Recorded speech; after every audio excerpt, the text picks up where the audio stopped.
Pierre et moi avons commencé à nous fréquenter en institution, ce qui n'était pas chose toujours très facile par rapport au, au personnel soignant, etc. Parce que euh, certaines personnes ne comprenaient pas qu'on pouvait, qu'on pouvait s'aimer en institution. Pour ces personnes, il fallait obligatoirement être sorti être sorti de tout cela pour pouvoir vivre quelque chose d'assez, on va dire, d'assez homogène et d'assez souple, etc. Et donc en sortant d'institution, euh, nous avons décidé de vivre ensemble et de prendre donc notre premier appartement. Puis un jour, on a décidé qu'on voulait se marier, quoi. Alors ça aussi, c'était quelque chose de grand parce que bon, tout est un petit peu... on a l'impression de monter l'escalier au lieu de le descendre, quoi. Ce qui est un petit peu gratifiant parce qu'on a l'impression de monter un petit peu dans la vie, enfin de progresser, quoi, si l'on peut dire. Et puis, alors il y a donc eu cette décision de prise qui était donc très très belle mais très lourde à la fois parce que c'était beaucoup de questions, beaucoup de projets, beaucoup de soucis, etc. Et, et un jour,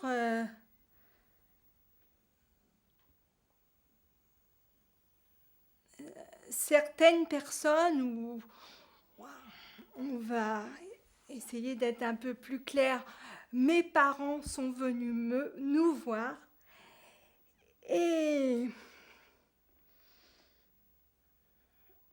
et on m'a dit, tu sais, faut qu'on te parle parce que on a des choses à te dire. Puis je voyais que le ton était grave, donc pour moi c'était grave. Parce que c'était pas du tout la petite discussion. Bon. Alors on m'a dit, bah, si vous voulez vous marier, on veut bien, mais à une condition, si vous voulez vous marier, donc on veut bien, à la condition qu'il y ait une ligature des trompes avant le mariage, parce que nous, on veut pas du tout avoir souci de tout cela. Et de toute façon, on sait très bien que tu seras incapable d'assumer ton rôle de maman, quoi. Et donc, il est hors de question que t'aies et que vous ayez des enfants. Les proches, les parents ou ceux qui ont pris cette décision ont appelé toute la famille. Ils ont fait une réunion on va dire, petite réunion de famille. Et ils ont demandé l'avis à tout le monde. Donc, la décision, elle s'est prise avec, bien sûr, les parents, mais aussi avec toute la famille autour.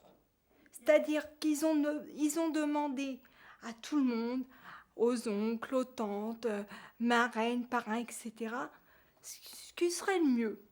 Parce que ils voulaient peut-être prendre une décision comme ça, mais ils voulaient pas peut-être en assumer les conséquences, parce que comme on ne sait pas ce qui se passera après, euh, bon.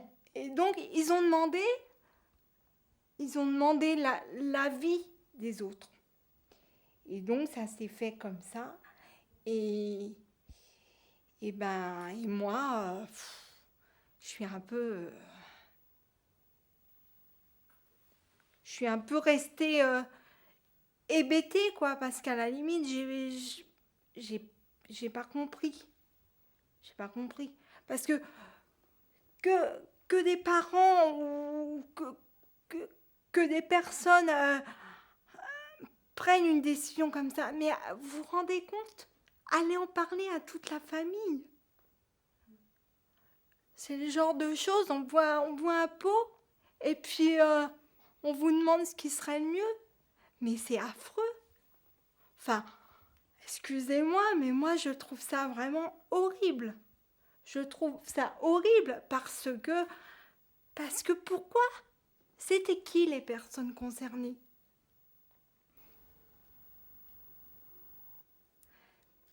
Et au bout d'une semaine, on est revenu nous voir.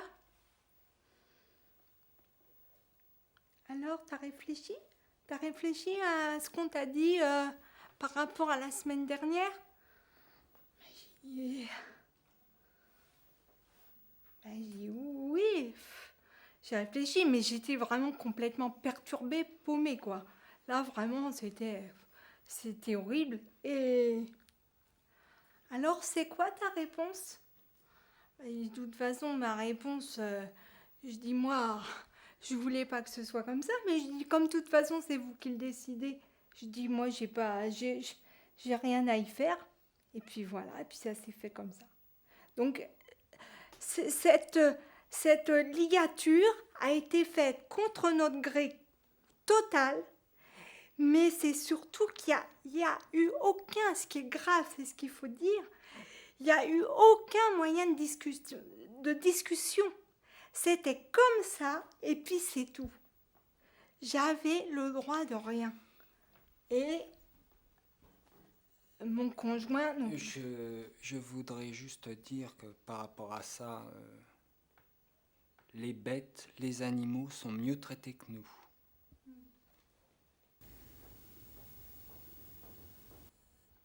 Le recours à la contraception plutôt qu'à la stérilisation n'a jamais été abordé parce que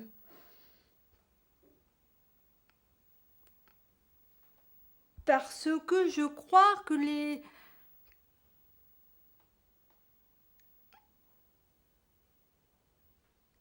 que ces personnes avaient peur que donc la contraception soit mal, euh,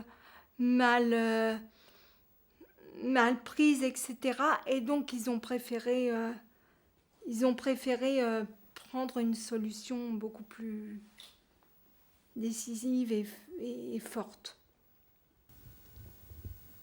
Même si cet acte a été fait à la demande des parents, je crois que quelque part, on a inculqué aux médecins l'obligation d'avoir envers nous une bonne conduite.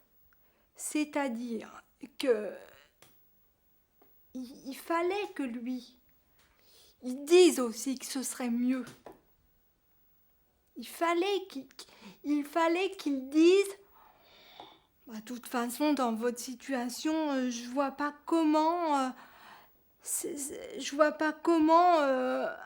avoir un enfant serait possible. Donc, il a tout fait pour me convaincre.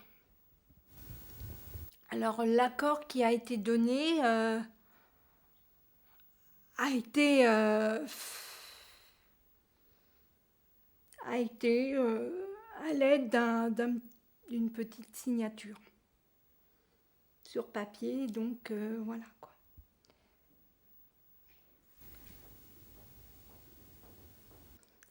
Alors déjà il y a un petit peu cette culpabilité parce que on se culpabilise quelque part, parce qu'on se dit mais attends, t'es la reine des idiotes ou quoi? Comment ça se fait que t'as pas pu refuser et dire non, taper du poing, j'existe, je suis là. Mais on peut pas parce on est déchiré. On est déchiré, on est usé, on est meurtri. Parce que quelque part, on touche à on touche à votre être. Et c'est ça qui est dur, quoi. Puis quand vous remontez dans votre chambre, vous avez normalement la personne qui devrait vous aimer le plus au monde, c'est-à-dire votre maman, qui reste là à côté de vous. Puis petit à petit, on se réveille, et puis elle est à côté de vous, puis elle vous prend la main, puis elle vous dit « Alors ma chérie, t'as été bien sage, ça s'est bien passé ?» Puis vous, bon, bah évidemment, vous réveillez, donc bon, c'est un petit peu le brouillard, hein. Et puis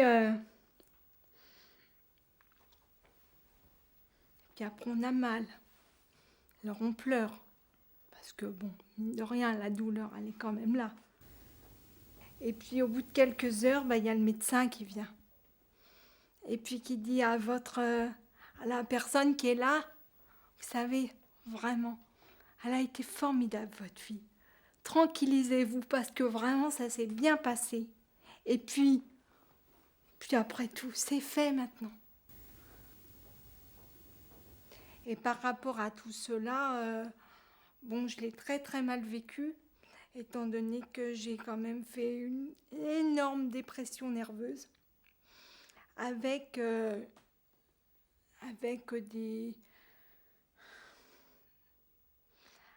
des envies de quitter ce monde, et c'était pas toujours facile à accepter. Et je dois dire que si je suis là actuellement en train de vous parler, eh ben, c'est grâce à Pierre, parce qu'il m'a toujours soutenue énormément dans toutes ces choses très très douloureuses, et je crois que si Pierre n'avait pas été là, je ne serais pas là en train de vous parler aujourd'hui, parce que la vie me pèse. Depuis cette décision qui a été prise sans mon accord, j'ai envie de quitter la vie jour après jour. Et ça, c'est très, très lourd et très dur à porter. Et donc, c'est pour ça qu'aujourd'hui, j'ai envie de me battre pour que tout cela n'arrive plus, et j'ai envie de le dire et de le crier, parce que même si on a des difficultés, qu'on est handicapé, etc., on a quand même le droit. On a le droit à la parole, on a le droit de vivre, on a le droit de manger. Alors on a aussi le droit de dire non, je ne veux pas que ce soit comme ça. Parce que c'est inadmissible que ce soit comme ça. Parce que ce qui me choque, c'est qu'on m'a pas demandé mon avis. On m'a dit, il faut que ce soit comme ça. T'es d'accord? Il faut que ce soit comme ça. Mais on m'a pas dit, il y aurait peut-être des possibilités pour que ce soit autrement. On m'a pas laissé le choix. J'ai été sous la contrainte. Et ça, c'est dur d'être sous la contrainte. Et je suis constamment sous la contrainte, parce qu'à la limite, ça voudrait donc dire que nous, handicapés, femmes handicapées, on n'a pas le droit de penser. Mais cette chose-là, mais si Pierre et moi, on l'avait décidé, mais on aurait pu le décider par nous-mêmes. On aurait pu décider qu'à la limite, donner la vie, c'était trop dangereux, avec ces problèmes, ces difficultés. C'est trop cruel, ça.